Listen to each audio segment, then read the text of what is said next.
Doncs, seguidament, un poema de Carme Pagès anomenat Nadal sense llum.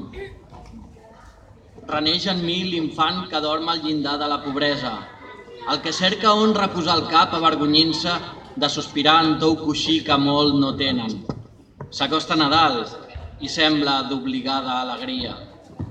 S'acosta Nadal i només l'escalf d'un brindis ens infondrà energia per esgrimir afany d'oblit i d'espera.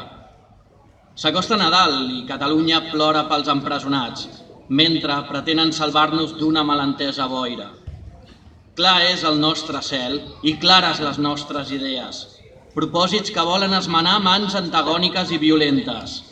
S'acosta Nadal, encarem l'esdevenidor amb joia ferma, pintem-lo assolellat, amb càlid groc de confiança, i felicitem-nos per rebre la màgia d'una nit que sol regalar estrelles.